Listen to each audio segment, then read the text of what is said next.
مالك يوم الدين إياك نعبد وإياك نستعين اهدنا الصراط المستقيم صراط الذين أنعمت عليهم غير المغضوب عليهم ولا الضالين آمين. Baik, untuk acara selanjutnya itu sambutan yang pertama, sambutan ketua saudara ini itu saya sendiri. Kemudian acara kedua itu sambutan perwakilan dari Majelis Taklim dalam Komsel Grup Bapak Eko Prihanto, dan juga yang ketiga kajian agama oleh Ustaz Hasbi SPP dan doa penutup. Baik, untuk kedua itu sambutan. Bismillahirrahmanirrahim. Assalamualaikum warahmatullahi wabarakatuh. Alhamdulillah wa syukurillah ala ni'matil iman wal islam wa kafa billahi wa ni'mah. Allahumma sholli ala sayyidina Muhammadin wa ala alihi wa sahbihi rasulillahi ajma'in, amma ba'd. Pertama-tama yang kita hormati bersama itu Bapak Ustaz Hasbi Hasbi. Alhamdulillah beliau sudah hadir bersama kita, dan insya Allah beliau akan memberikan kajian tentang agama. Dan yang terhormat yaitu perwakilan dari Majelis Taklim Komsel Grup Bapak Eko Prihanto. Selamat datang Pak. Jazakumullah khairan. Dan juga yang saya hormati yaitu bapak-bapak, ibu-ibu. Pertama-tama saya ucapkan selamat datang di Majelis Taklim Sabahul Ilmi. Untuk itu, pertama saya bersyukur pada Allah SWT karena dengan izin dan kehendaknya Allah takdirkan kita duduk berkumpul bersama-sama dalam rangka silaturahmi dan ditambah insya Allah dengan penambahan ilmu pengetahuan. Dan juga saya bersyukur pada Allah SWT bahwa perkuliahan Majelis Taklim dan Komsel Grup untuk memberikan sembako di masyarakat Cianjur. Terima kasih Bapak. Ya, mudah-mudahan dengan perbuatan memberikan sembako seperti ini Allah akan memberikan yaitu nikmat yang lebih banyak lagi. Insya Allah Majelis Taklimnya Allah angkat sebagai Majelis Taklim yang Majelis Taklim Rasulullah SAW, ya, mendapatkan ilmu yang berkah. Dan juga insya Allah dan Telkomsel tetap maju, ya gitu. Dan juga insya Allah dengan bersyukur dengan sembako, insya Allah Allah akan berikan yang lebih banyak lagi. Amin ya robbal alamin. Atas nama Ketua Majelis Taklim, sekali lagi saya ucapkan selamat datang. Mohon maaf kalau kehadiran Bapak Ibu para Ustaz, khususnya Bapak Hasbi dan Bapak Eko Prihanto, mohon bukakan pintu maaf yang seluas-luasnya kalau kehadiran Bapak mungkin kurang terhormati. Ya, saya kira itu aja. Sambutan saya, Assalamualaikum warahmatullahi wabarakatuh. Untuk yang ketiga itu sambutan perwakilan dari Majelis Taklim Komsel Grup yang akan diwakili oleh Bapak Eko Prihanto. Mohon nanti sambutannya berdiri Pak, biar pada kenal. Kenapa? Karena kalau kenal pasti akan sayang. Kalau nggak sayang, nggak dapat air. Ya kan? Kalau ini ya Pak Prihanto kan tahu kalau saya dari makan tuh ngambil Pak gitu ya, benar kan? Ya saya Pak, Pak lihat Pak dong. Lihat lagi Pak.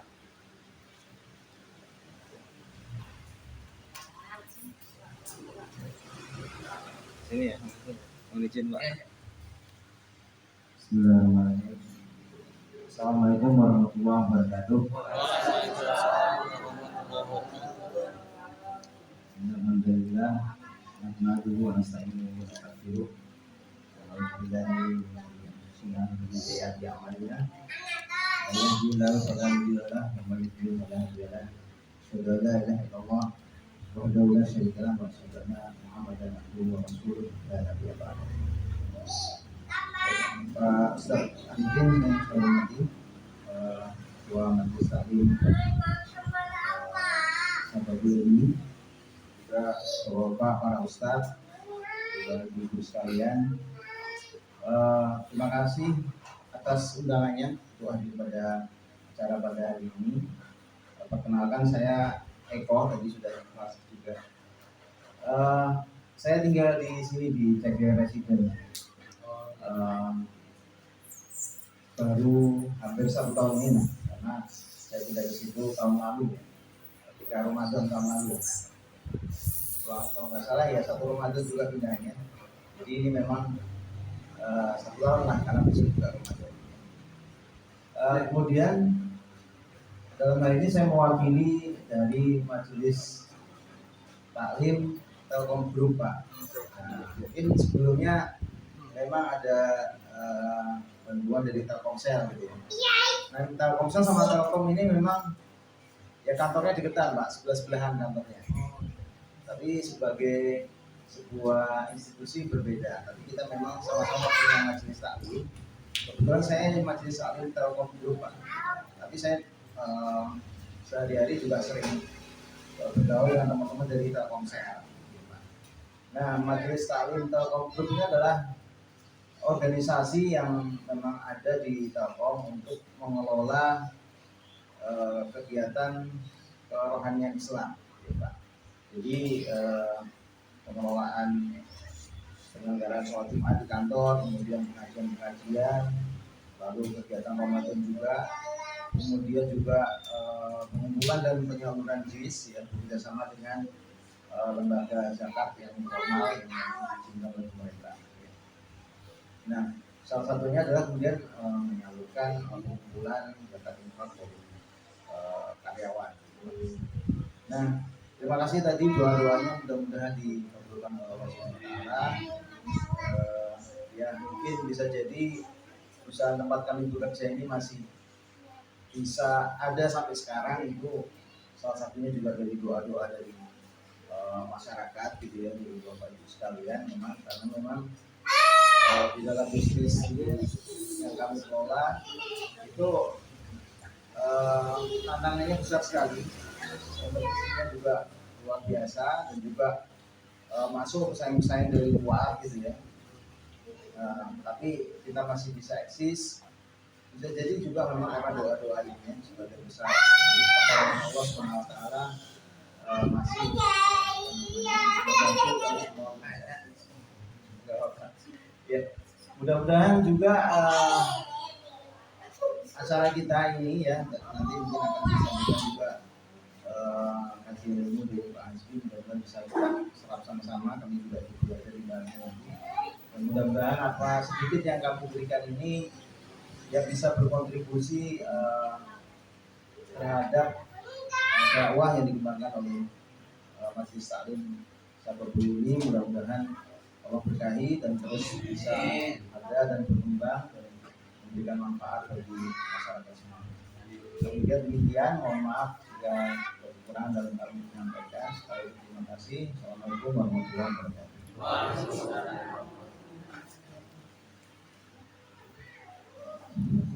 Jazakumullah khairan katsiran. Bapak Ustaz Eko Wimanto, saya sekali lagi mengucapkan jazakumullah khairan katsiran, yang bersyukur pada Allah atas bantuan ini. Mudah-mudahan Allah yang Maha Tahu akan memberikan kesuksesan yang lebih maju lagi, Pak ya. Amin ya Rabbal Alamin. Untuk selanjutnya adalah kita dengarkan kajian agama yang akan disampaikan oleh Bapak Ustaz Hasbi Asyiddin.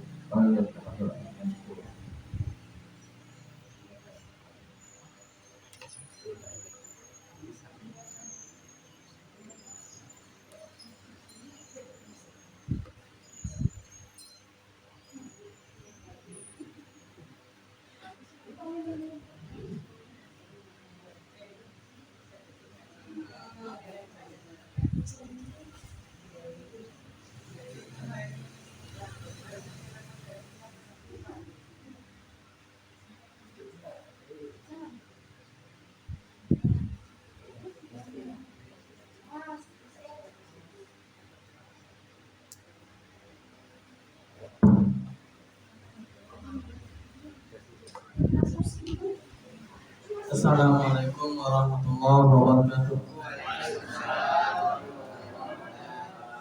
Bismillahirrahmanirrahim. Alhamdulillahilladzi arsala rasulahu bil huda wa dinil haq yazirahu ala dinihi wa kafa billahi syahida. Asyhadu an la ilaha illallah wa asyhadu anna Muhammadar rasulullah ba'du. Rabbi shrah li sadri wa yassir li amri wahlul 'uqdatam min lisani yafqahu qawli. Allahumma sholli ala sayyidina Muhammad wa ala sayyidina Muhammad kama shallaita ala sayyidina Ibrahim wa ala sayyidina Ibrahim wa barik ala sayyidina Muhammad wa ala sayyidina Muhammad kama barakta ala sayyidina Ibrahim wa ala sayyidina Ibrahim fil alamin innaka Hamidum Majid.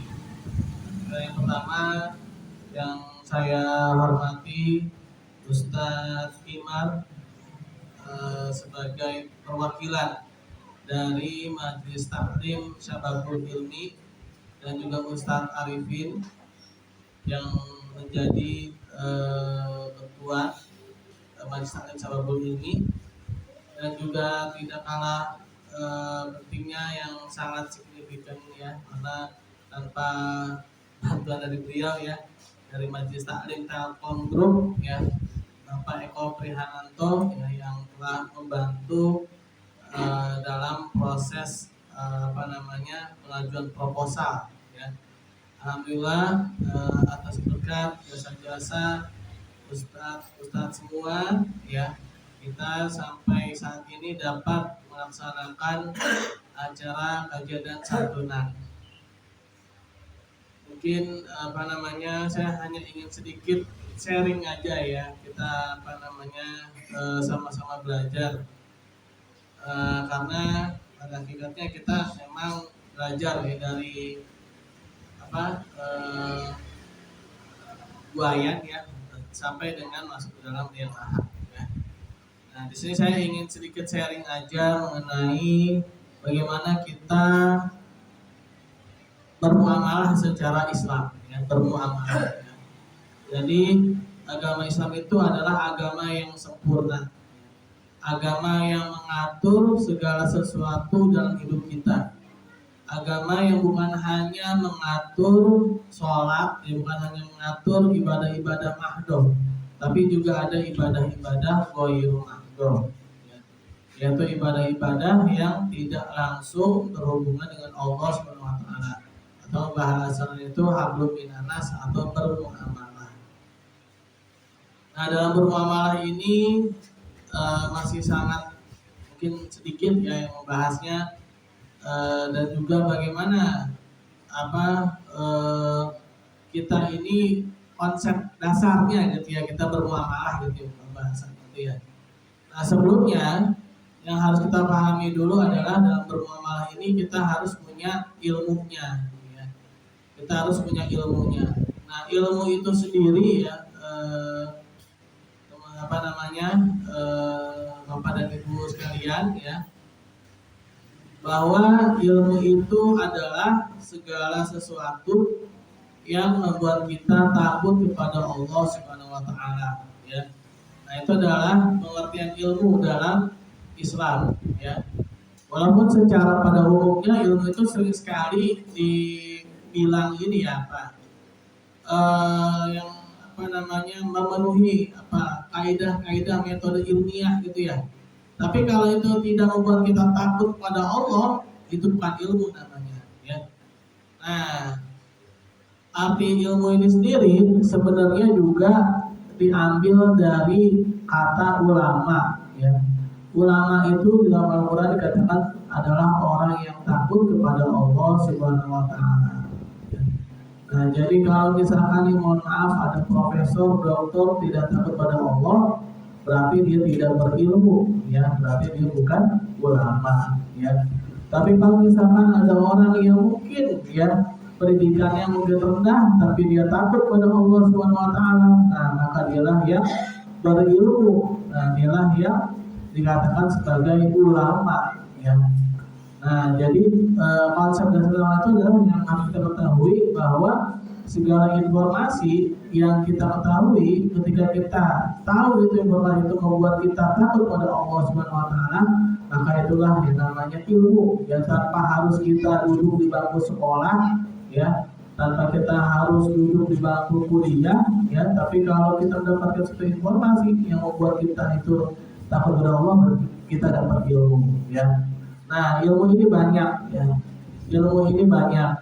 Salah satunya adalah ilmu bermuamalah atau ekonomi Islam, bahasa bahasa kerennya gitu ya.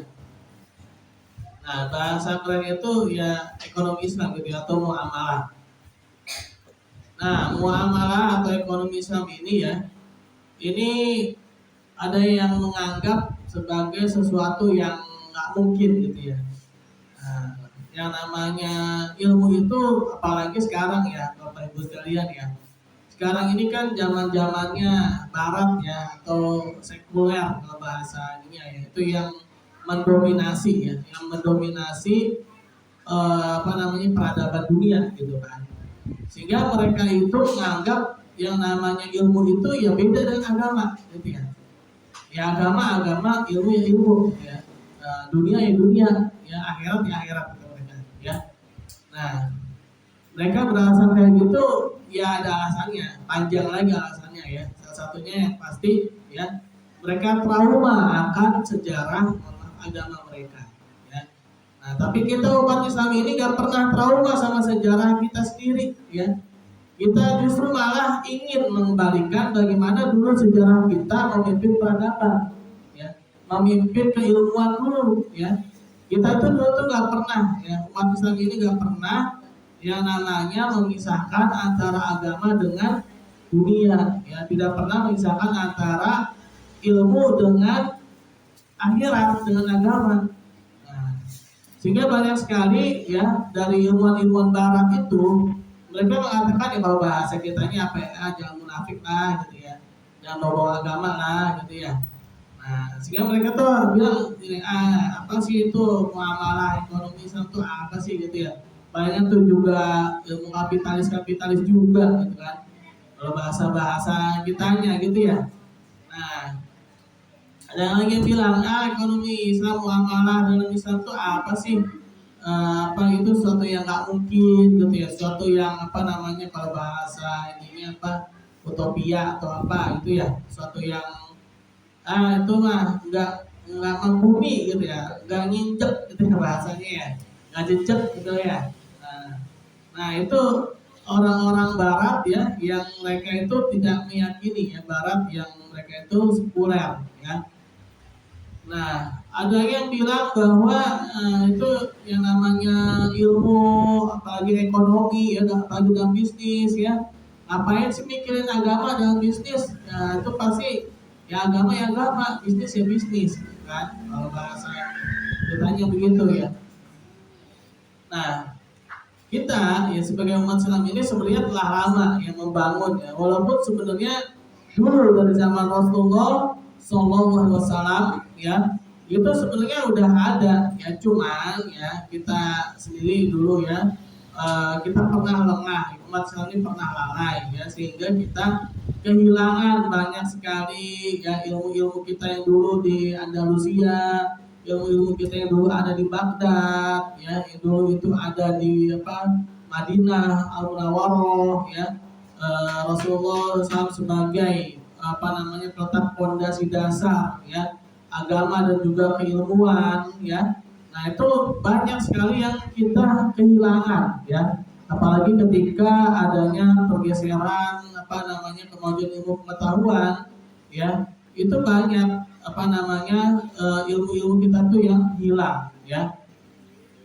Nah tapi kita sebagai umat Islam ini selalu merintis kembali ya, selalu membangun lagi nih, jangan sampai ini kita kehilangan 2 kali gitu ya, jangan sampai kita ini kehilangan ilmu kita ini seperti dulu lagi gitu ya. Nah terlebih lagi ketika awal-awal masa-masa berakhirnya Perang Dunia Kedua ya, dulu tahun 1940-an. Nah di sini umat Islam ini udah mulai lagi nih Pak Bu ya, mulai lagi kita membangun keilmuan, konsep-konsep ilmu ya, ilmu-ilmu fikih ya, ilmu kajian tata cara aturan fikih ya, fikih kan cara atau hukum ya. Nah lalu bangun lagi bagaimana transaksi-transaksi ya, bermuamalah ya, lalu bagaimana keuangan ya, sistem keuangan yang benar itu seperti apa ya. Bahkan dulunya saya pernah dapat informasi kalau di Indonesia ini ya, dulu sebelum ada Indonesia ya, sebelum kedatangan Belanda itu kita udah kenal namanya konsep marwan ya. Marwan itu artinya bahasa agama itu bagi hasil ya.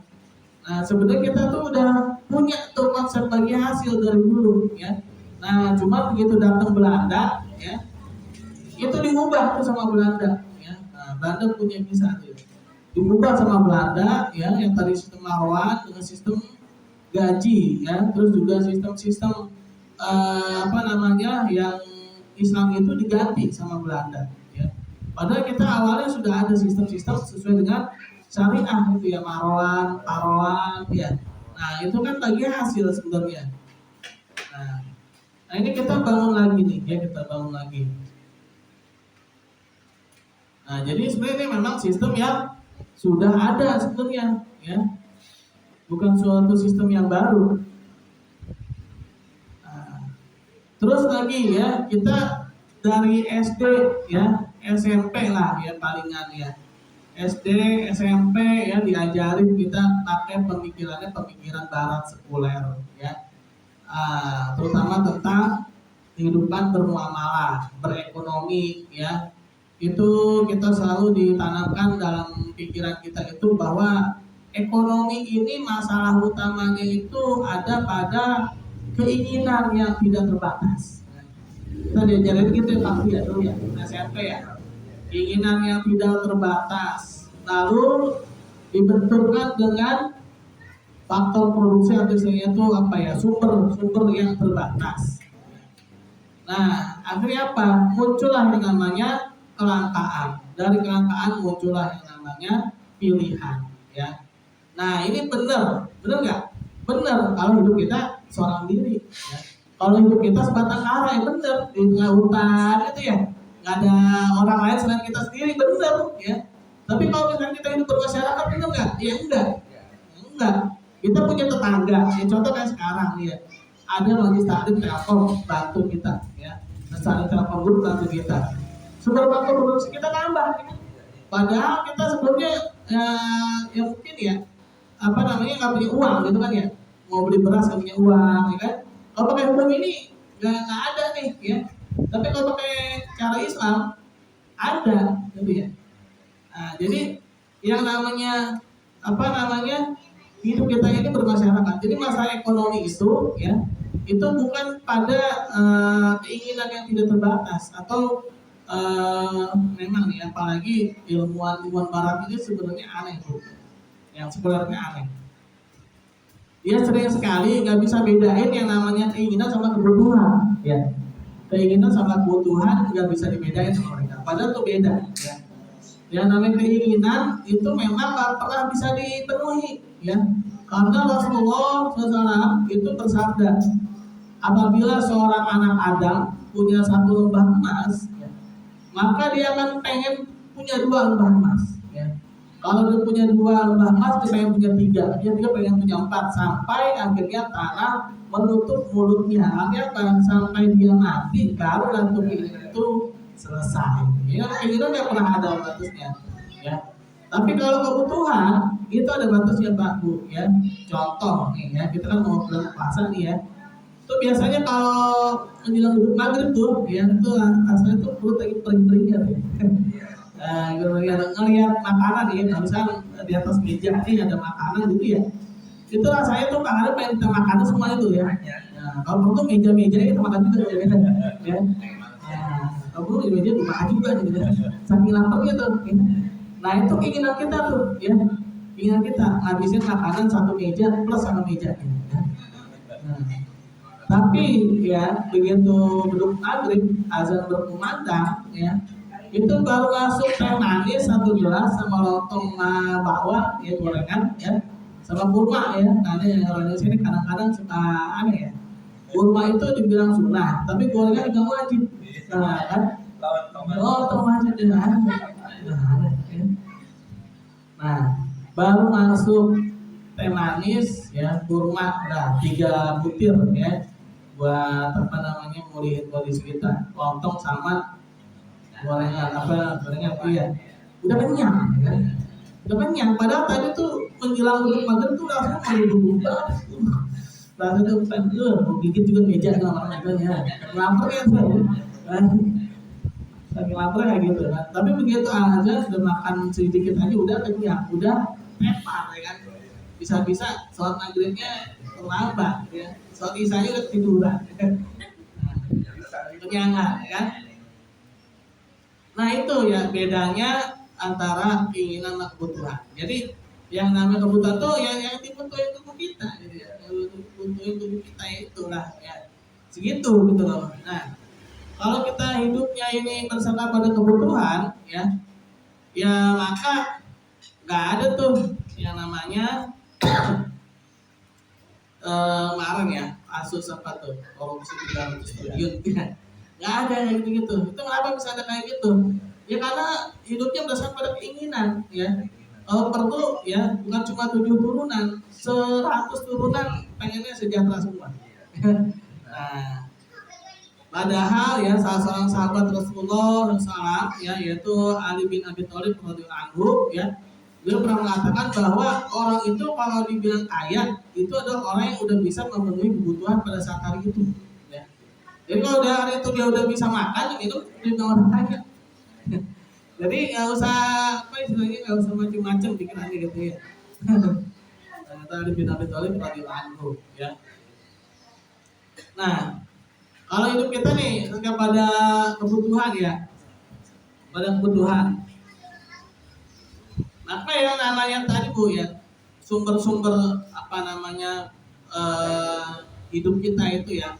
Itu melimpah ya, itu melimpah.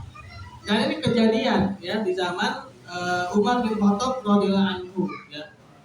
Di zaman Umar ya, di zaman Umar bin Khattab radhiyallahu anhu itu yang namanya daerah paling miskin Pak Bu ya. Itu bingung nyalurin dana zakat. Ya, itu daerah paling miskin kalau saya di Yaman ya. Nah, kalau sekarang dia tanya nah, dulu tuh di zaman Umar bin Khattab ya, itu gubernurnya ceritanya lah ya, perwakilan pemerintah perwakilan kalau kita sekarang gubernur ya. Itu bingung nyalurin dana zakat, padahal itu daerah paling miskin, daerah paling miskin. Dia ngadu berkali-kali ke Umar bin Khattab radhiyallahu anhu, gimana nih ya, dana zakat gimana nih ya, sampai akhirnya Umar bin Khattab radhiyallahu anhu menyuruh gubernurnya ya udah, kalau misalkan bingung cari para pemuda yang udah pada siap nikahin semua. Nikahin ya. Ini kondisinya kalau dana zakatnya memang sudah melimpah, memang sudah banyak gitu ya. Nah, ternyata masih sisa juga nih, gimana nih? Ya udah, tadi tuh pemuda-pemuda tadi yang habis pada nikah bikin rumah gitu ya. Nah, masih ada sisa juga ya, sisa. Ya udah kalau gitu bikinin kalau bahasa kita kantor ya. Kantor atau pasar lah ya, pasar buat mereka itu berdagang ya.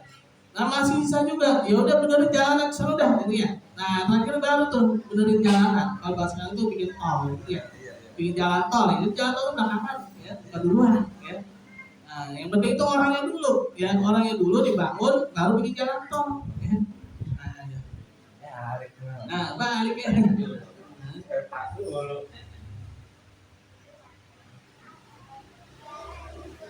Nah, jadi ya, kalau kita hidup ini bersama pada kebutuhan ya, itu nggak akan yang namanya itu kekurangan, nggak akan adanya namanya itu minus ya.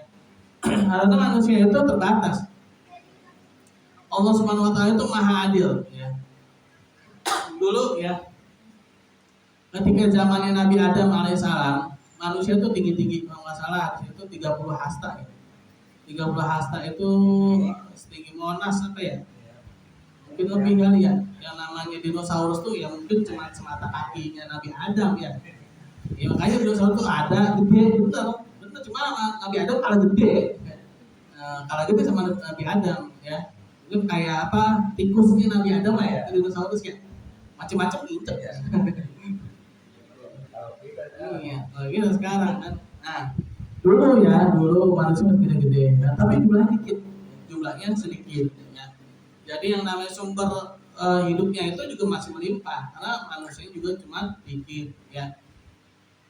Nah sekarang manusia banyak. Nah, Allah jadikan kita ini kecil-kecil, ya, lemah-lemah, umurnya pendek-pendek, ya makanya jangan belagu, ya. Nah kan, umur umat-umat terdahulu itu gede-gede, umurnya panjang-panjang, kuat-kuat, bahkan ada apa ya masalah itu dalam Al-Quran apa hadis ya, Quran ya. Jadi bangsa Madian ya, umatnya Nabi siapa? Soleh apa Nabi Soleh ya, bangsa Suaib ya, Nabi Suaib alaihissalam. Nah, itu dia bisa ini membangun rumah dari gunung. Nah, gunung ya, kalau kita kan bikin rumah gunungnya kita hancurin kan, jadi batu bata gitu ya, batu bata gitu. Nah kalau mereka enggak, gunung mereka pahat, gunung mereka pahat jadi rumah ya. Nah itu saking kuatnya mereka tuh kayak gitu, saking apa ya ibaratnya tuh luar biasa mereka tuh begitu. Nah makanya mereka tuh sombong gitu kan kepada Allah Subhanahu Wa Taala, mereka tuh sombong. Akhirnya Allah azab mereka kan, bangsa Madian, bangsa Ad ya, kaum Ad, kaum Samud ya, itu gede-gede paku ya, itu luar biasa diri mereka itu ya. Tapi jangan dibayangin mereka itu kayak monyet, bukan, mereka manusia juga sama kayak kita ya, bentuknya sama manusia juga, cuma tinggi gede gitu ya, gedenya aja gitu ya. Jangan dibilang oh berarti benar dong tuh teori evolusi manusia dari monyet gitu ya, gede-gede monyet gitu ya, enggak. Mereka sama kayak kita, cuma mereka gede-gede, tinggi-tinggi ya, tapi bentuknya sama ya, manusia juga ya. Nah mereka itu kuat ya. Mereka kalau bahasa sekarang kita itu apa? Belagu gitu ya, sama Allah, sombong, dekat sama Allah Subhanahu Wa Taala, mereka sombong. Nah mereka itu nantangin gitu ya. Nah, kenapa? Karena mereka merasa kuat. Nah akhirnya Allah azab mereka ya. Allah azab mereka, akhirnya mereka pun musnah ya. Nah jadi gitu ya Pak Bu ya, ini buat diri saya sendiri ya, berpesan ya. Nah kalau hidup itu ya pada kebutuhan ya, sehingga yang namanya sumber-sumber penghidupan kita itu jadi melimpah ya. Kenapa sekarang jadi minus? Ya karena ya tadi itu ya, hidup kita berasal pada keinginan yang akan pernah selesai kalau keinginan ya. Dan punya apa namanya satu lubang emas, punya dua, itu punya tiga, ya akan selesai ya. Nah, jadi dalam bermuamalah ya, dalam Islam ini ya, itu kita harus tanamkan yang namanya permasalahan itu bukan pada keinginan atau kebutuhan ya. Kebutuhan itu Allah sudah tundukkan langit dan bumi ini untuk manusia ya. Nah, tinggal kita itu bagaimana menyalurkannya ya, bagaimana kita mendistribusikan atau memberikan yang ada ini ya, yang Allah sudah tundukkan ini kepada semua manusia ya, kepada semua manusia. Ya mungkin gak jauh-jauh, gak usah jauh-jauh lah ya. Nah, yang sekarang inilah ya, apa namanya, kita mendistribusikan gitu kan, dari Majelis Taklim Telkom Group ya pada warga, itu contoh sederhana gitu ya. Kalau contoh yang apa namanya lebih ini lagi mungkin ya antar negara ya, misalkan negara Indonesia ini melimpah sumber daya alam, terus Jepang ini melimpah sumber daya manusianya yang kayakan keahlian gitu ya. Nah terjadilah barter antara ilmu dengan apa namanya alam gitu kan, selesai kan, permasalahan itu selesai ya. Nah jadi yang namanya permasalahan ekonomi itu nggak ada ya kalau pendistribusian itu benar. Kalau misalnya itu benar, nggak akan ada namanya masalah ekonomi. Nah, terkadang kan kita bikin masalah sendiri ya. Kalau bahasa zaman sekarang itu lebay, gitu ya. Sekali lebay gitu kan, didramatisir ya, terus dilebih-lebihkan, gitu. Waduh, kurang nih gimana nih, gitu ya. Nah, kalau dalam Islam itu nggak ada ya. Kalau kita punya konsepnya Islam itu ya kita ya saling berbagi ya. Bahkan apa namanya Abu Bakar As-Siddiq radhiyallahu anhu itu ya, beliau ya ini memang beda level keimanan juga ya. Beliau itu eh, menginfakkan ya seluruh hartanya ya. Nah ini udah lain lagi nih ya, lain lagi ya.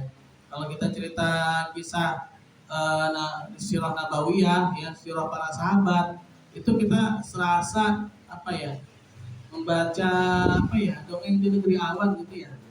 Nah, padahal mereka manusia juga, Pak. Mereka itu manusia juga. Mereka pernah hidup juga di bumi ini, ya. Mereka pernah menapakkan kaki mereka juga di bumi ini, ya. Nah, tapi keimanan mereka itu memang luar biasa. Ya. Makanya tuh kalau ada golongan yang suka menjelek-jelekan para sahabat, ngaca gitu loh, ya. Ngaca gitu loh. Nah, iya, imannya para sahabat itu nggak bisa dibandingin, ya. Nggak bisa dibandingin. Jadi ingat ceritanya ini Ustadz Abdul Somad ya. Ketika nanya ke jamaahnya, Bapak Ibu, ya, antara Firaun sama Nabi Musa pilih siapa? Gitu kan. Rasul sudah pilih Nabi Musa, gitu kan. Nah, terus yakin ya. Tapi Pak Bu, Firaun tuh yang bangun fasilitas, Firaun tuh yang bangun rumah, Firaun tuh yang apa namanya semuanya yang menjamin. Lalu datang seorang anak muda tentang Firaun, kira-kira gimana? Masukin Nabi Musa kan? Anak muda yang baru lah istilahnya ABG gitu ya. Atau datang ABG, anak muda ya. Atau tentang Firaun gitu kan. Ya sama ini sudah menjamin mereka. Nah, masukin Nabi Musa kan? Nah, itu keimanan ya. Nah, mungkin kita sekarang gampang, itu Nabi Musa gitu ya. Coba kalau taruh di zamannya Nabi Musa.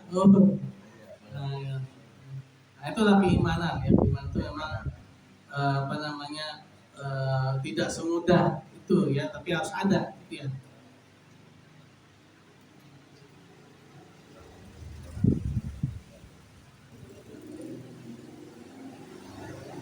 Nah, dalam ekonomi ini ya, dalam bermuamalah ini ya, ini memang kalau sampai kita bersifat kolektif Pak Bu. Jadi nggak bisa tuh tadi yang namanya sendirian. Nggak bisa kita tuh sendirian karena manusia ini adalah makhluk sosial ya. Manusia ini adalah makhluk sosial, makhluk yang membutuhkan, saling membutuhkan ya. Nah, oleh karena itu Islam ini memberikan pedoman ya, yaitu Al-Qur'an dan hadis, dan juga bagaimana apa namanya sirah para sahabat Rasulullah SAW dan sirahnya Rasulullah dan sahabat ya, untuk juga menjadikan pedoman gitu ya. Nah, sehingga manusia itu ya, kita semua ya, saya ya, itu dipaksa untuk selalu berbuat baik gitu ya. Dipaksa untuk selalu berbuat baik. Suka nggak suka gitu ya. Kalau sahabat Umar bin Khattab radhiyallahu anhu ya mengatakan orang Islam ya berbuat baik itu bukan cuma karena dia itu punya apa namanya mood yang baik aja, bukan cuma itu, bahasa itu apa namanya lagi bad mood, lagi good mood gitu ya, bukan cuma karena lagi good mood aja gitu ya, tapi juga karena dia menjalankan perintah Allah. Jadi ada dua ya, kalau memang dia lagi good mood ya, lagi moodnya lagi bagus gitu kan, tapi dia juga dalam rangka menjalankan perintah Allah Subhanahu Wa Taala. Jadi nggak ada istilahnya itu nggak ada alasan ya, aduh lagi bad mood nih, males sholat gitu ya. Nah, jadi nggak ada alasan kayak gitu ya. Jadi karena memang harus dipaksa, gitu, harus dipaksa. Manusia itu selalu harus dipaksa dalam koridor yang bagus-bagus, gitu ya, baik-baik, ya. Berbeda dengan di luar Islam, gitu ya. Mungkin mereka melakukan kebaikan itu ya karena lagi bawaannya aja, gitu ya, lagi bawaannya aja apa namanya pengen berbuat baik, gitu ya, lagi bawaannya pengen berbuat baik.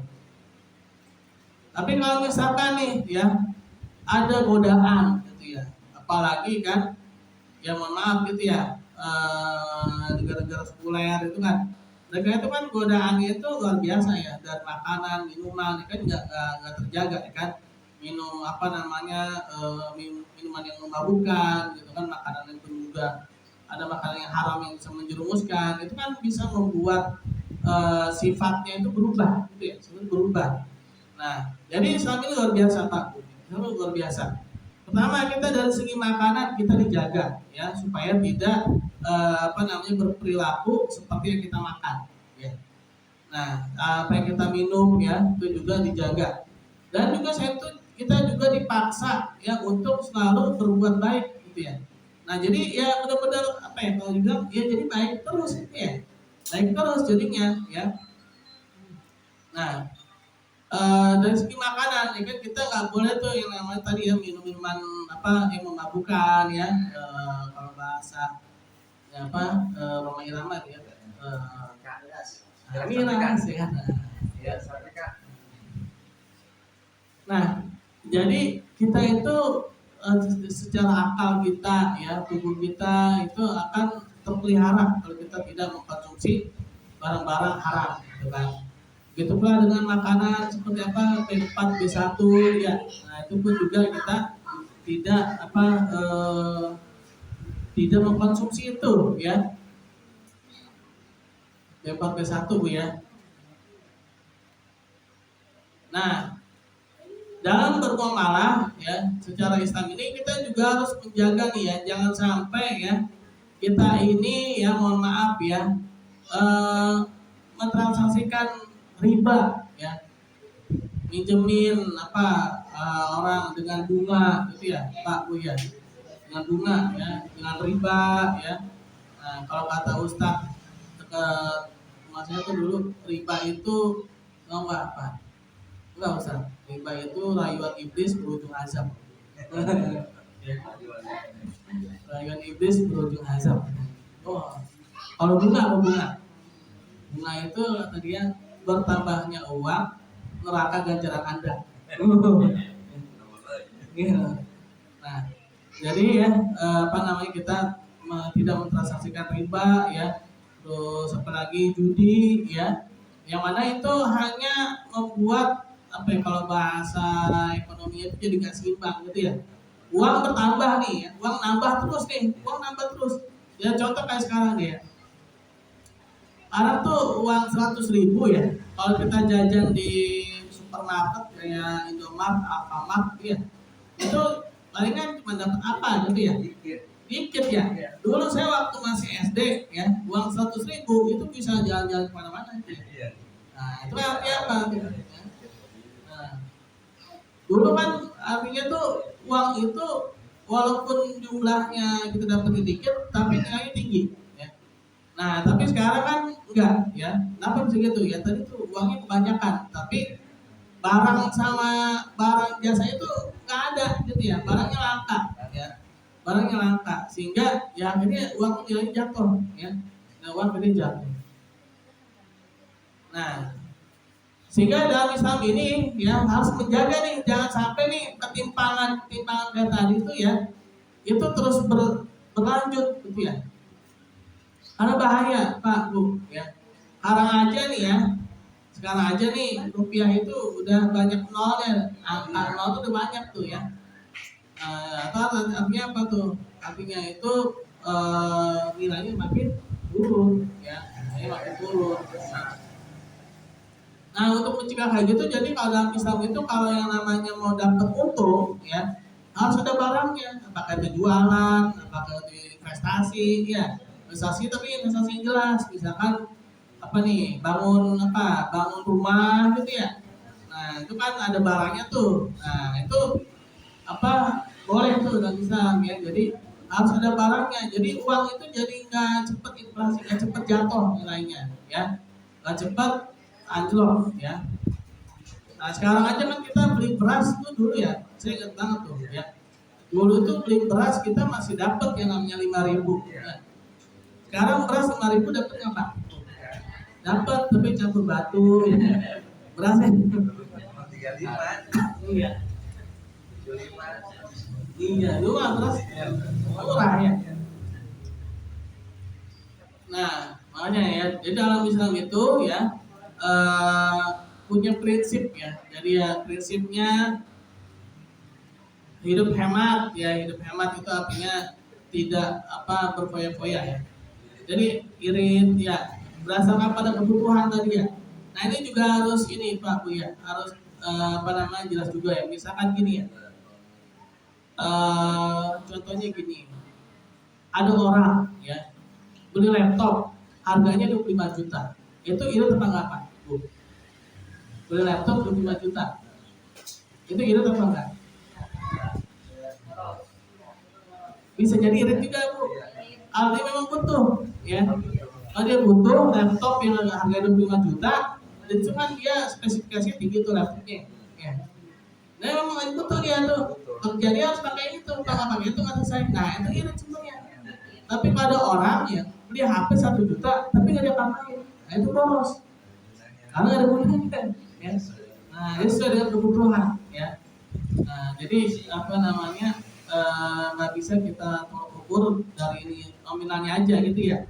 Tapi dari kebutuhan dia, ya kalau dia memang butuh, ya nggak apa-apa, gitu ya. Dan memang itu bermanfaat, apalagi misalkan dari 25 jutanya itu bisa mensejahterakan umat sedunia, nggak apa-apa ya, nggak apa-apa. Bahkan 100 juta pun nggak apa-apa, memang benar, ya.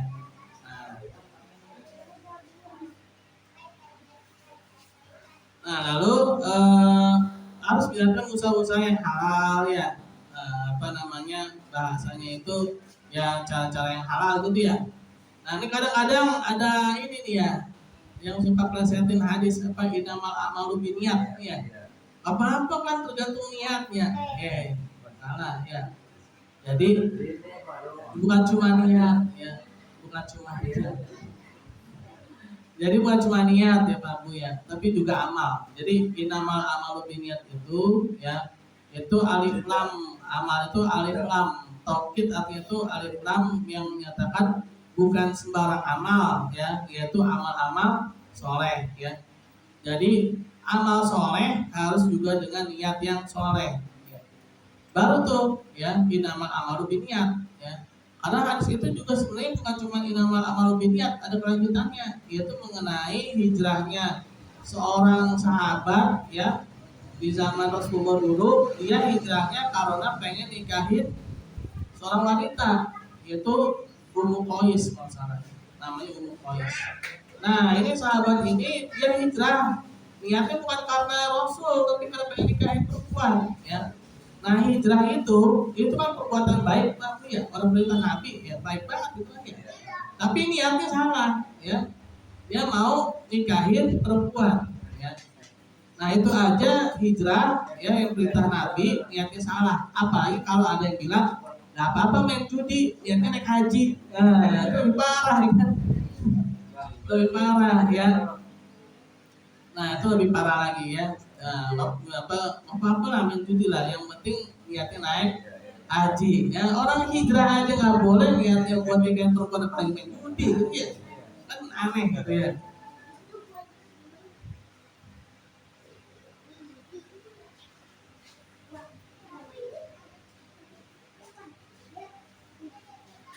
Nah,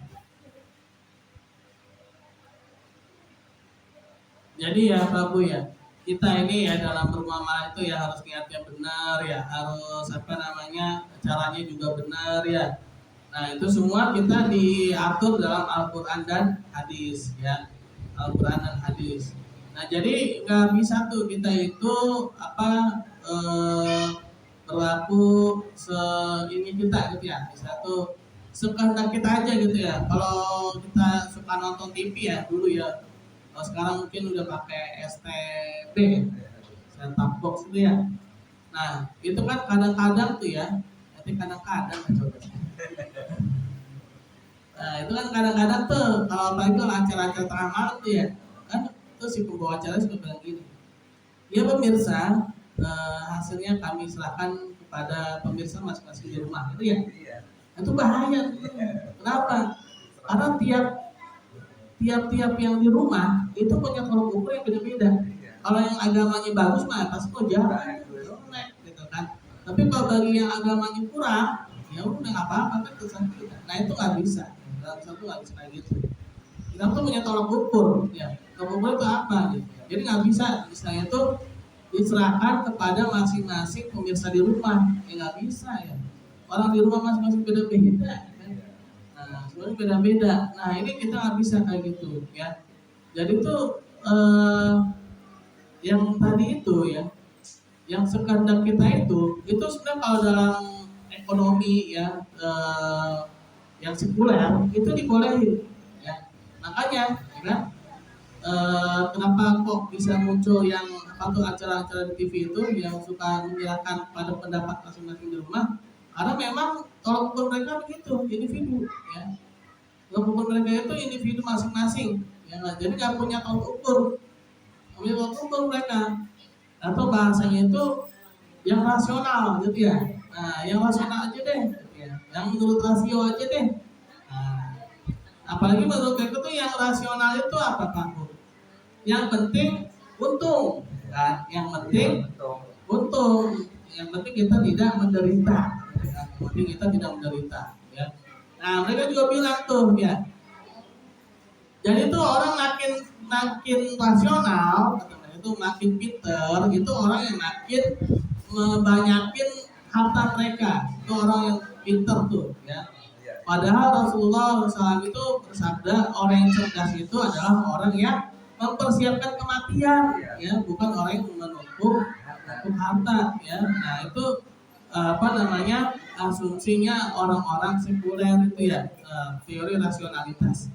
Kalau kita bandingin dengan Rasulullah SAW dan para sahabat dengan teori ini ya, itu secara langsung kita bilang Rasulullah dan para sahabat itu nggak rasional gitu ya. Kenapa? Pak, Bu, Rasulullah nikahin Siti Khadijah radhiyallahu anha, itu mas kawinnya itu setara dengan 100 ekor unta merah. Nah, unta merah itu adalah kendaraan paling mewah zaman itu. Kalau bahasa sekarang itu apa ya? Mobil apa yang barunya? Apa masih kurang? Lamborghini, ya. Lamborghini itu Lamborghini ya. Nah, Lamborghini lah ya. Satu Lamborghini itu berapa ya? Dua ya? Ya, pokoknya segitu lah ya. Nah, itu 100 mobil Lamborghini. Mas kawinnya Rasulullah SAW pada Siti Khadijah ya, itu 100 mobil Lamborghini setara dengan itu ya. Nah, itu baru mas kawin Pak Bu ya. Kalau kita nikah ya kan, kita ngabisin semua uang kita buat mas kawin kan enggak ya? Mau makan apa besok gitu ya? Kalau habis semua itu ya, buat pesta doang ya. Tapi Rasulullah tuh punya lagi selain 100 ekor kendaraan itu ya. Bahkan ada yang sirah apa ini kabar ya, bahwa kekayaannya Siti Khadijah sendiri itu bisa beli patah Mekah katanya ya. Saking kayanya itu ya Siti Khadijah radhiyallahu anha itu Siti Khadijah pun juga kayanya itu bisa membeli patah Mekah ya, saking kayanya itu ya. Nah, itu saking kayanya, tapi ya begitu Rasulullah SAW itu mendapatkan perintah dakwah ya, berkorban, hartanya habis ya, buat dakwah Islam, sehingga Islam ini bisa tersebar ke seluruh pelosok dunia ya. Kalau bukan Rasulullah SAW gitu ya, ya udah ya Islam ya mantep aja di situ ya, mantep gitu, nggak kemana-mana Islam nggak nyebar ya. Nah, itu semua karena perjuangan pengorbanan Rasulullah SAW dan para sahabat ya, dan juga para sahabiah ya, yang mana mereka itu benar-benar berkorban, mereka itu benar-benar sami wa ta'na ya, para sahabat dan sahabiah. Nah, para sahabiah pun juga demikian. Yang mereka ketika mendapat perintah dari Allah Subhanahu wa taala untuk menutup aurat, mereka langsung menutup aurat, nggak ada istilahnya maaf ya Rasulullah, joya belum buka, robani belum ada ya. Nah, pakai apaan ya menutup aurat ya, ketika turun ayat tentang hijab ya. Itu kita jangan bayangin zaman sekarang Pak Bu ya, apalagi ibu-ibu ya. Sekarang kita udah ada Zoya ya, dari paling mahal sampai yang paling murah ada semua ya. Ada Robani, ada lagi Samira ya. Nah, butik-butik Islam itu ya, butik-butik Islam itu ada semua sekarang lengkap ya. Nggak ada alasan sebenarnya kalau dibilang nggak ada ini. Itu zaman Rasulullah dulu ketika turun Quran surat Nur ya tentang menutup aurat, itu mereka langsung ya, di depan mereka ada taplak, mereka tarik itu taplak jadi kerudung. Depan mereka ada gorden, mereka tarik itu gorden jadi kerudung ya. Bahkan ada kisahnya itu ya, itu ada sahabat itu kerudungnya itu di sini ada pemakanan gitu ya. Karena ketika dengar ayat itu suruh tutup aurat, mereka nggak ada istilahnya dereng aling-aling gitu ya. Nggak ada butiknya, butiknya belum buka. Nah, langsung mereka sami'na wa ata'na ya. Nah, jadi begitu ya, itulah kepatuhan mereka ya pada Allah dan Rasulnya ya, sehingga istilahnya rasional, nggak rasional nih, masa butiknya belum buka udah disuruh gitu kan. Nah, kompas kita gitu ya.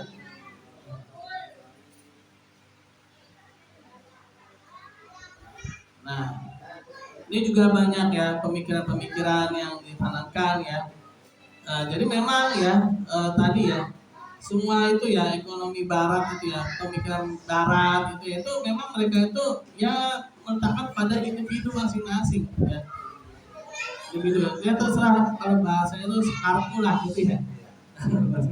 Sekarang lah ya. Apa namanya, terserah kamu lah. Nah, sehingga ya jadi tuh yang namanya kita bermuamalah ya itu butuh yang namanya iman ya. Adanya syariat ya, adanya tata caranya gitu, acuannya ya. Nah, sehingga itu akan membuat kita itu menjadi terus seimbang gitu hidupnya di dunia akhirat ya, sehingga nggak akan ada yang namanya itu inflasi ya, akan ada namanya itu harga itu naik ya. Dan juga yang namanya kepuasan ya, kalau menurut barat itu kan yang namanya kepuasan itu ketika kita tuh bertambah-tambah gitu ya, makin banyak kita punyai maka kita makin puas. Ternyata salah ya Pak Bu ya, bahkan pemikir barat pun juga ada yang mengkritisi juga ya, kalau kita bahasa sekarang tuh bosen gitu ya, bosen jenuh ya. Nah, bosen itu sebenarnya dari nama ini pemikir barat namanya itu Gosen ya, hukum Gosen 2 itu yang bilang, si Gosen tuh bilang kalau makin ditambah malah makin turun ya. Nah, kalau pas itu bosen gitu ya. Jadi kita itu kalau makin misalkan kita minum ya ketika buka puasa nih, kita minum berapa kali satu berapa tuh enak banget gitu ya, enggak ya tenggorokan.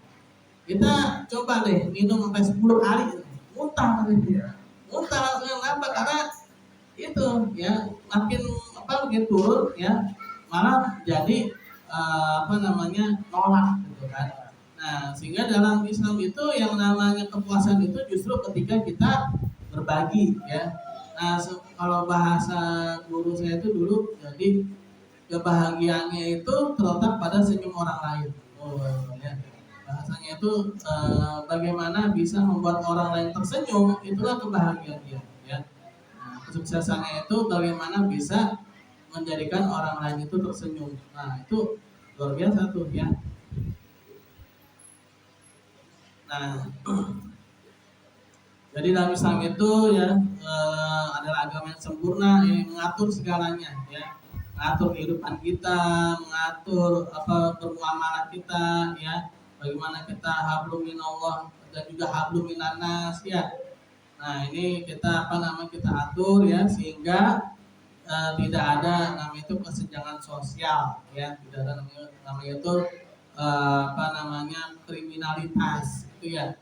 Nah, mungkin kalau kita pernah dengar ya, atau mungkin kita pernah nonton film-film Hollywood ya, itu kenapa sih film Hollywood itu sering banget tuh bikin superhero gitu ya, mulai dari Superman ya yang aneh ya, Superman tuh aneh Pak tuh, masa celana dalam di luar aneh itu ya.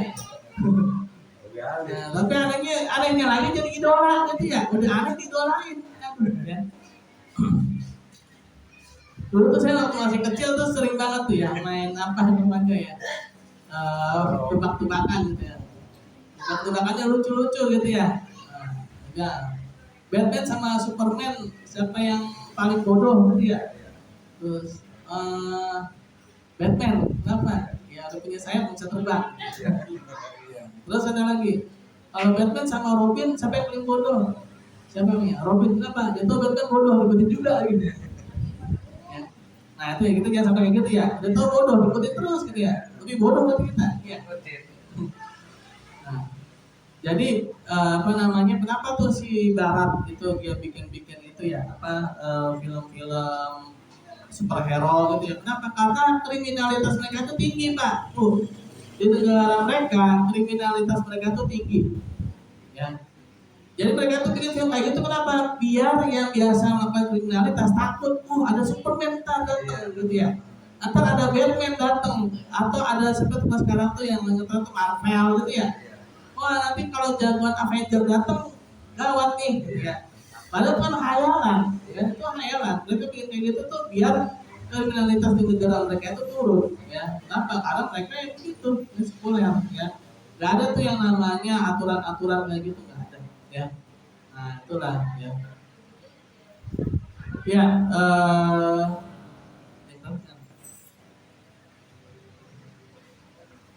ya jadi seperti itu Pak Bu ya. Kita dalam Islam ini ya harus dengan orang lain juga dan salah satunya dengan ada ini ya zakat ya santunan ya zakat. Jadi zakat ini memang menjadi salah satu faktor penting ya dalam Islam. Jadi kalau bahasa sekarang itu ada istilah itu CSR gitu ya.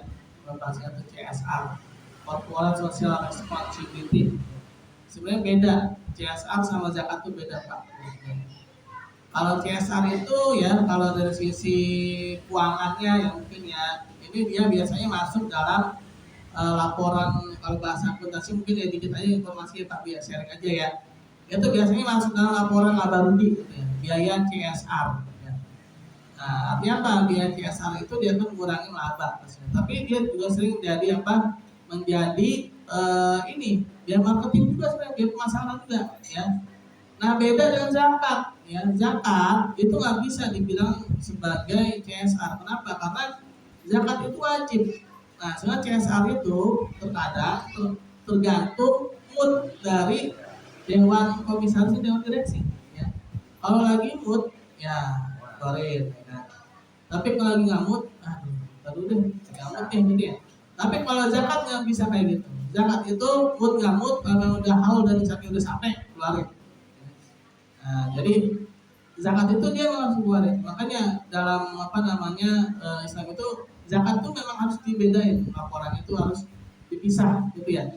Karena dia nggak bisa langsung dalam laporan laba rugi itu ya bahasa ininya ya. Nah, jadi bagaimana ini ya zakat dia bisa apa namanya menjaga keseimbangan paling akhir gitu ya, menjaga keseimbangan paling akhir ya ketika terjadi kenaikan harga-harga itu bisa ditopang oleh zakat. Karena itulah ya zakat ini dia wajib ya. Bahkan di zamannya Abu Bakar As-Siddiq radhiyallahu anhu itu ketika ada orang-orang yang tidak mau menunaikan zakat ya itu diperangi sama Abu Bakar As-Siddiq radhiyallahu anhu ya. Karena penting zakat ya. Nah, ya mungkin itu ya apa namanya sedikit sharing dari saya ya yang berdalil dari Allah Subhanahu Wa Taala ya. Kepada Allah saya meminta ampun ya.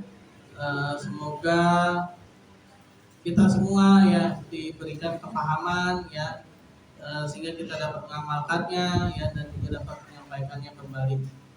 Mungkin sekian dulu kita tutup dengan doa. Subhanallahumma wa bihamdihi subhanallahumma wa bihamdika asyhadu an la ilaha illa anta astaghfiruka wa atubu ilaik. Assalamualaikum warahmatullahi wabarakatuh.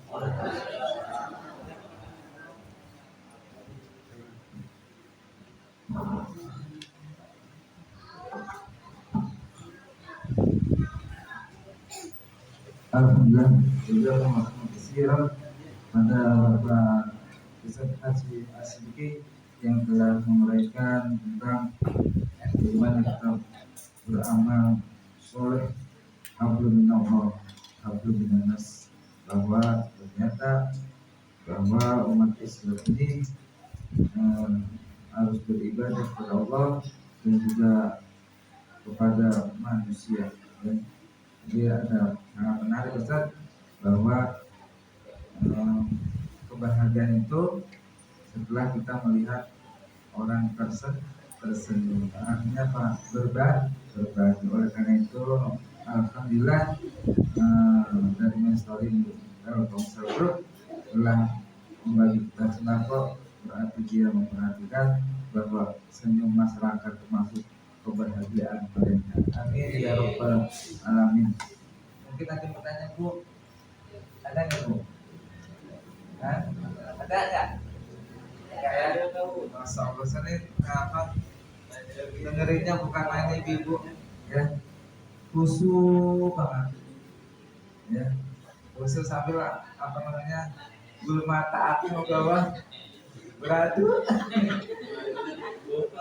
sampai ngomong dulu mau gorengan.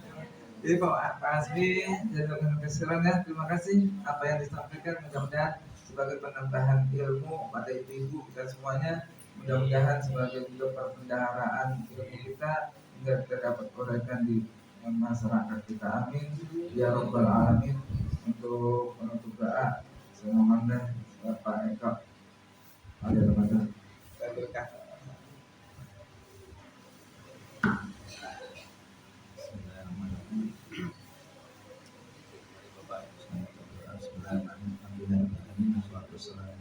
Ala asyrafil anbiya'i wal mursalin sayyidina Muhammadin wa ala alihi wasallam ajma'in. Wa man yas'alu rabbil alamin wa ta'ala rabbil alamin a'mal wa sallallahu wa sallam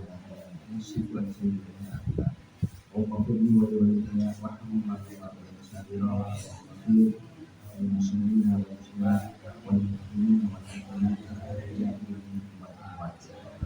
ومن يسلك علما بأنك على رزقا حلالا وخيرا كثيرا وشرا تدبير يا أرحم الراحمين.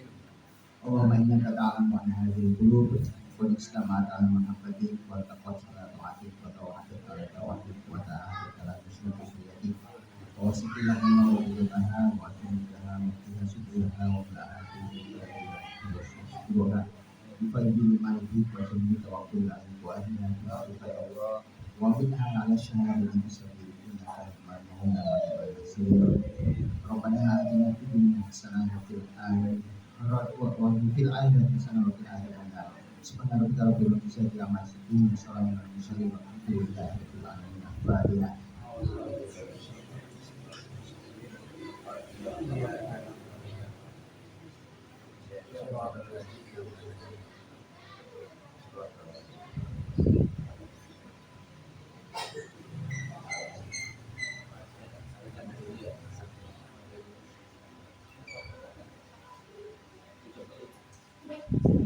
Demikian acara kajian. Mari kita tutup dengan nanti akan disambung oleh pembagian sembako untuk kajian. Oh iya. Baik, untuk selanjutnya yaitu pemberian secara simbolis sembako.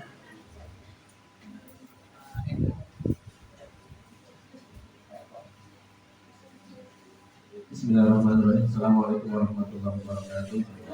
Alhamdulillah. Wassalatu wassalamu ala Rasulillah.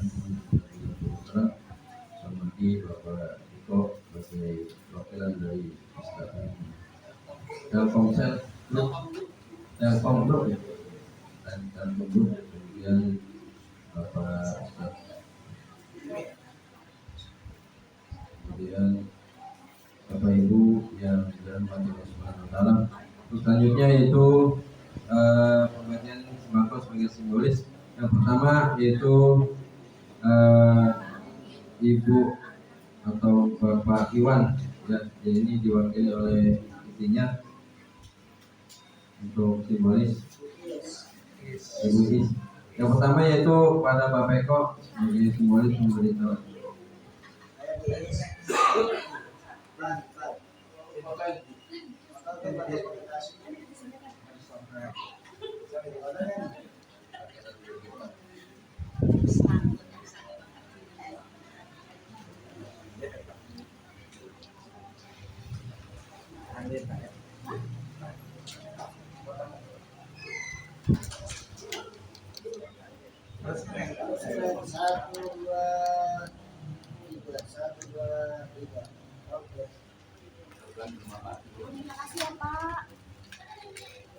Kemudian satu lagi Bapak Liman, Bapak Eko masih lagi, Bapak Liman.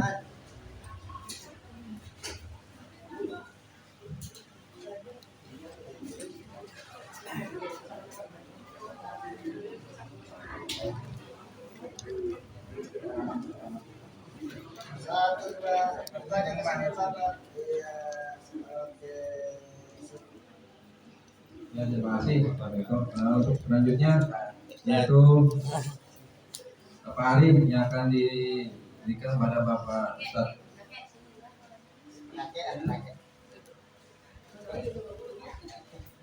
Diberikan oleh Ustadz Tasbi.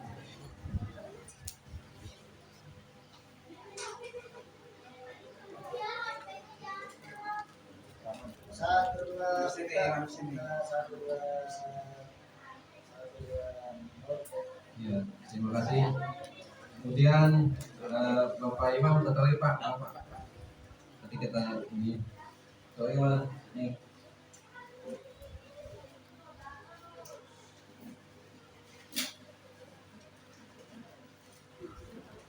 Pak Imam.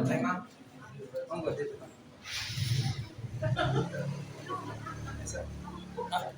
Dua-duanya. Mari. Semua. Satu dua. Sini Pak, sini Pak. Maaf. Satu dua. Lagi main. Ya, udah. Kameramen foto rame-ramenya. Pak, maaf Eko, kita foto rame-rame simbolik.